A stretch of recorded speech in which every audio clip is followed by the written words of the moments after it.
негізінен бүкіл амалдар ниетке байланысты.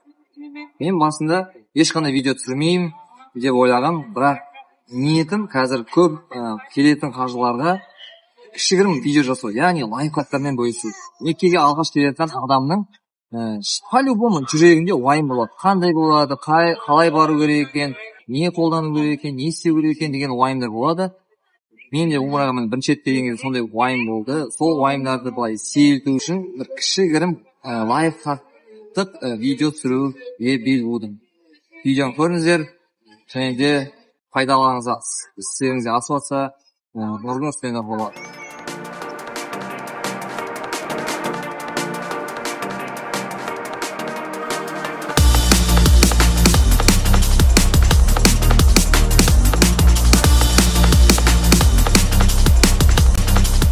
Ал егер де сіз осы видеоны көріп отырсаңыз, сіз яғни умра сапарына дайындалып жатқан боларсыз. Құдай қаласа аман есен барып келіңіз. Және де осындай видеоларды мен өзім барар кезде көп іздедім. Өте аз болды. Сол үшін сіздерге алғашқы умра сапарында қалай бару керек, және де ол үшін ең бастысы не алу керек туралы қысқаша тоқталып кетсем ба деген ойым бар. Мынау столдың үстінде мен өзіммен бірге алып келген умра сапарына алып келген заттарым туралы кезектен бастай берейін, тоқтап. Ең бірінші, бұл жақта дәрілер өте керек болады. Міне мынада менің өзім қобдишам бар. Қанша елге барсам да, әртүрлі елге барсам да, ең маңызды жүрекке, ішке, басқа мынандай лейкопластырлар, әртүрлі дәрілер менде осындай кішкентай қобдишада бар. Сіздерге де кеңес беремін, өйткені бұл Мекке қаласында дәрілер өте қымбат. Оны ол жақтан алғанша өз үйіңізден осындай кішкентай сумкада орында көп алмайды, және де ішінде өте ауқымды дәрі-дәрмектер бар. Біздің қазір топпен келген ортада тіпті қазір мен де ауырып отыр, кішкене мұрным пышылдап отыр. Бізбен келген 30-40 шақты адамның 10 адамы да ауырып жатыр, және де осындай дәрілер бар болғаннан бізге көмектеседі. Әрине себепші болады көмектесуге. Келесі кеңестердің бірін айтатын болсам, осындай ашық түсті рюкзак алғандарыңыз дұрыс болады. Өйткені егер топпен келсеңіз, немесе қасыңызда достарыңыз болса, арқаға тағып алған кезде ол көппенбек болып, мысалы немесе қып-қызыл болып алып алсаңыздар, ашық түсті. Бірін-біріңіз тапқанға өте ыңғайлы. Өйткені мынау тауап жасап жатқан кезде Меккеде мешіттің ішінде миллиондаған адам жүреді, және де барлығы көбінесе ақ түсті болады. Сол кезде қасыңызда досыңызды немесе тобыңызды бір секундқа ғана басқа жаққа қарап қалсаңыздар, жоғалтып қоюыңыз әбден мүмкін. Ал мынау кішкене ориентир сияқты болады. Және де үлкен ауқымды көлемді сумкада керек емес, және кішкентай да керек емес. Орташа өлшемдегі осындай сумка болса, тіпті керемет болады. Бұл сумканың ішіне не үшін керек екенін қазір келесі айта беремін сіздерге. Ең бірінші күні біздің топ қандай турфирма екені туралы айтпай қойын. Бірақ мына жақта көріп қалсаңыздар болатын шығар, қазір мына жақта қандай болады. Біз Алматыдан Жиддаға тікелей рейс Air Астанамен ұштық. Яғни біз ихрам халінде, ихрам киімін аэропорттан бірден ауыстырып алдық. Одан кейінгі ихрамның басты белгілері туралы, ихрамның шарттары туралы сіздер естіген болсаңыз, немесе білетін адамнан оны айта жатарсыздар, немесе менің келесі видеоларымнан оны жасауға тырысамын. Бірақ қазір маңыздыларын айтып кетейін. Ең басты ихрамның жалаң аяқ болу керек. Яғни екі мата, асты үсті, және де жалаң аяқ болу керек. Бірақ біз енді Қазақстанда тұрғандықтан кішкене Орта Азияның халқы, білмеймін, өз басым аяғым жарауғыш келеді. Сондықтан жалаң аяқ жүруге мен батылым батпады. Сондықтан мен мынандай аяқ киім бар. Қараңыз, мынандай аяқ киім, яғни тігісі болмау керек аяқ киім болу керек. Және де бұны аяқ киім киген кезде 3 тобық, яғни алды және 2 шеті ашық болу керек. Ол басты шарт. Және бұндай аяқ киіммен ихрам халіне кіруге және де Қағбаның жанына баруға болады.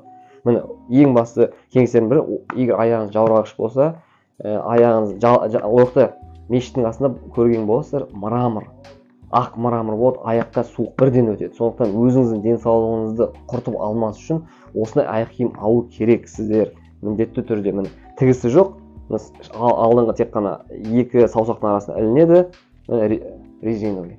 Өте керемет. Жақсы көмектесті. Содан кейін ол бірінші күні. Осындай аяқ киімдерді салу үшін мынандай сумка қол дорба алсаңыздар болады. Мен алғашқы Алматыда өзім мынандай алып қойғам. Сөйтсем, өзіміздің компаниямыз осындай тура осындай беріп жатыр. Мен оны аэропортта ғана білдім. Міне өте қандай мынандай жиналады да арқаға іліп алып кете бересіздер. Осының ішіне осы аяқ киімдерді, өзіңіздің суларыңызды, зәм-зәм суларыңызды толтырып алып жүресіздер. Өте жақсы, керемет. Және де біздің турфирма осындай жилетка да берді. Жилетка да бұл ойлап едім не үшін керек екен деп. Сөйтсем өте керек нәрсе екен. Өйткені бұл жақта ауа температурасынан бірден ауысады. То есть автобустың ішінде мұздай кондер, холодильникте отқандай боласыздар, далаға шықсарсыз ыстық. Сол кезде даладан ыстықтап келген кезде мынаны киіп алсаңыздар кондиционерден ауырмайсыздар, өздеріңіз денсаулығыңызға да жақсы. Сосын еще мынандай сары несі бар. Тоже алыстан кетіп бара өз тобыңды, өзің қасыңдағы достарыңды бірден тауып аласың. Өте жақсы. Осы жилетка үшін мен барған компанияға рахмет айтамын. Және де біздің компаниямыз осындай сумка берді. Тоже өте керемет. Қалталары да көп. Әртүрлі ақшамызды, визамызды, телефонымызды салып қойып, бір иықтап іліп кете бересің. Оған да үлкен рахмет. Бұның барлығы керек. Және де ең тағы да бір тоқталып кететін маңызды нәрселердің бірі ол жайнамаз. Мрамор болғандықтан жайнамаз төсеп оқысаңыз жақсырақ, бірақ жайнамазсыз да оқуға болады. Және де бұл менің мынау басты Алматыдан өзім тапқан жайнамаздың бірі, ол қалың, кішкене қатты жұқа да емес, қатты қалың да емес. Яғни қараңыздар, асты кожа тәріздес, үстінде міне мата. Яғни мраморға былай төсеп тұрған кезде аяғыңыз жаурамайды. Өте жақсы. Және де жиналған кезде де өте ыңғайлы.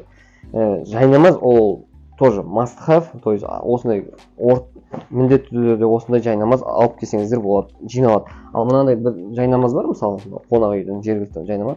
Бұл да кішкене қалды, бірақ бұны кішкене білесіздер, жинауда кішкене не сияқты, үлкендеу болатын сияқты, және де ауыр болады, салмақ кішкене ауырлау. Бірақ осындай жылы болады. Так, бірінші күні тауық біткеннен кейін, келесі күнден мешітке барып намаз оқисыздар. Ол кезде мен мынандай керемет аяқ киім тауып алдым. Как үйдің тәпішкесі сияқты, бірақ артында мынандай іліп алатын жері бар. Жеп-жеңіл, тап-таза, жып-жылы тоже. Ешқандай мрамордың суы өтпейді. Бұл аяқ киімді де мен Байсаттан, Алматыда Барахолкадан таптым. Бұл да міндетті түрде алынады. Яғни міне даладан мынаны көрсетіңізші. Далада мен осындай аяқ киіммен киіп келем.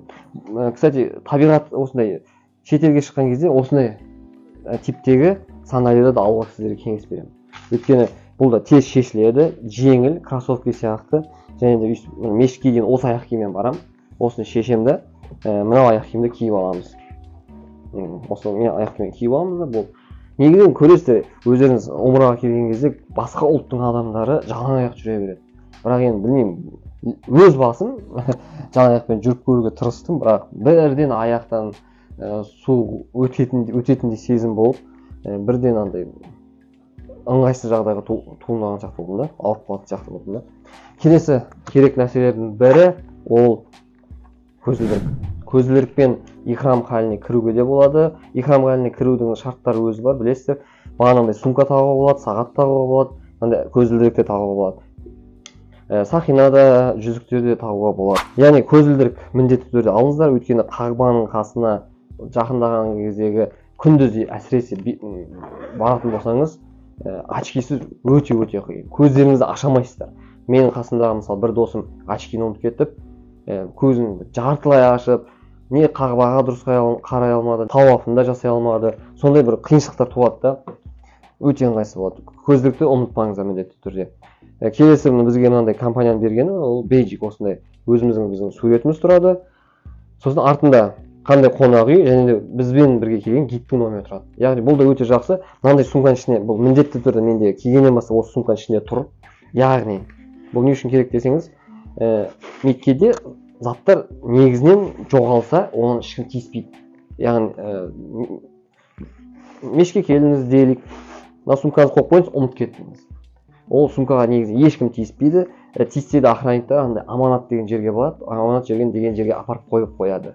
Ал сол жаққа барған кезде кейбіреулері ашып мысалы бейджикті көреді, мынандай пәленше екен, немесе әкеліп беруі де мүмкін, бірақ сол жерде тұра береді. Яғни затыңызды, жоғалған затыңызды табуға және өзіңіз де жоғалсаңыз, мен қанша адамды естіп жатырмын мына жақта оқиға, Алматыда болсын, басқа өзінің қаласында болса, ориентирі мықты болғанмен де мына жаққа келген кезде бірінші күні жоғалып кетесіздер. Ондай қауіп бар. Сондықтан мына жақта қонақ үйдің номері, қонақ үйдің адресі барлығы жазылып тұрады. Жоғалып кеткен кезде сол көшедегі адамдарға, таксистерге көрсетіп ала аласыздар. Соңғы тоқталып кететін нәрсе, бұл мынандай кішкентай баклажкаларды лақтырмай жинасаңыздар жақсы болады. Өйткені қайтар кезде кішкентайдан болса зәм-зәм суын алып кетсеңіздер, үйдегілеріңіз қуанып қалады. Үйге де өте керемет кішігірім сыйлық болады. Сол достар, енді тағы да басқа сұрақтар болса комментарияға жазыңыздар.